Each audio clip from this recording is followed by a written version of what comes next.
Nazi. Rasulullah kechiringlar ko'pchilik, men kechikib qoldim. Kechiringlar. Ko'pchilik tinchlaninglar.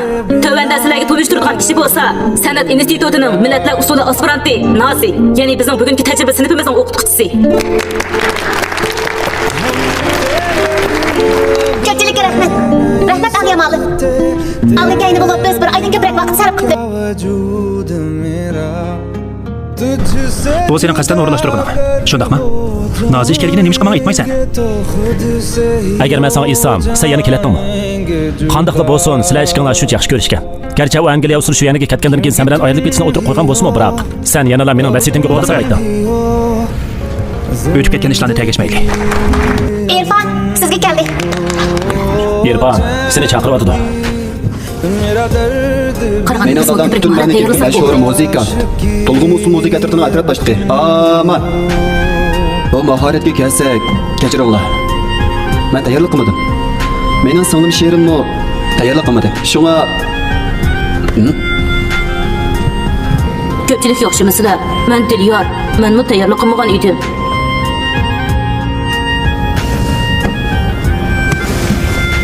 Ko'pchilik tinchlansanlar. Nazim onim. Mening deydigan gapim bor, desam bo'ladimi? Albatta bo'ladi. Menga udul aytib bering. Siz nima uchun oldindan o'rinlashtirish qilinmagan asosda bolalarga bu sahnada siz uchun mahorat ko'rsatishga buyruq qilasiz? Bu rasululloh tarbiyalashni oldingi shartimi? Va yoki sizdan o'z qarashingizmi? Bunda cho'ng ishni siz uqtirish qilmay turib nima o'z oldimizga qaror chiqarasiz? Bu boshqalar uchun aytmanda odillikmi? Qadrli Nazim olim, siz o'zimizning o'sha qilmishining boshqalar uchun aytib zo'r besim etganligini bilasiz. Sizdan bu qilganimiz balki uning bir umrlik hayotiga ta'sir yetkazishi mumkin. Efendim. Men sizning bu deganlaringizga azroq tuz kirgizib qo'ysam qanday deysiz? Albatta bo'ladi. Allohning bu o'yinlari men uchun qo'yib bergan o'yin emas. Ular bu yerda o'zi uchun ham ko'pchilik uchun mahorat ko'rsatyapti. Uning ustiga bu bir qatimliq imtihon emas. Bu faqat boshqalarga o'z-o'zini kasbiy o'rinda turib tanishtirish hisoblanadi. Siz bolalarni o'zingizga o'xshash o'ylaydi deb qaramsiz. Agar ular boshqalar bilan tunji qatimliq uchrashishda ularga pasif ta'sir berib qo'yishdan afzalmisiz? Bolalar hammalar bundan xotirjam bo'linglar. Siz ham bundan xotirjam bo'lgaysiz. Men hargizmi birinchi qatimliq bergan ta'sirga asoslanib bir odamga muomala qilmaslikka kafolatlik beraman. Mening nazarimda bugun bu shiyatga mashg'ullanib keladigan barliq bolalarning hammasi o'xshashlarni ayta qoldiz. Unda yaxshi bo'ladi. Sizdan qanchalik qolsiz kerakligingizni siz bolalar qilgan muomala bo'yicha o'zingiz bir maydon o'ynab bizga ko'rsatib bersangiz qandoq? Siz muallim bo'lg'ichining qanchalik mahorati borligini bizmi ko'rib boqaylik.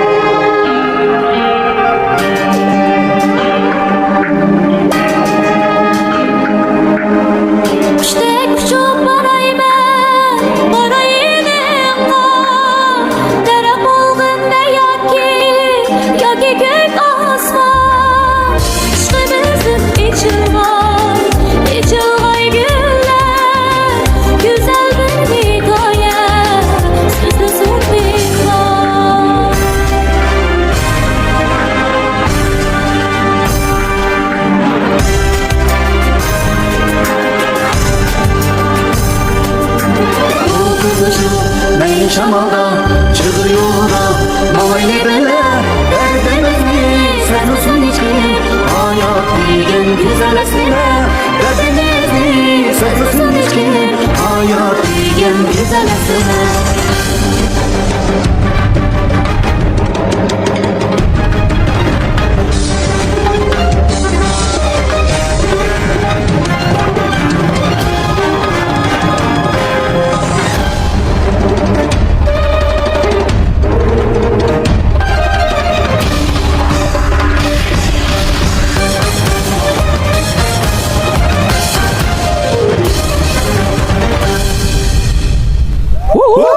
Yaxshi.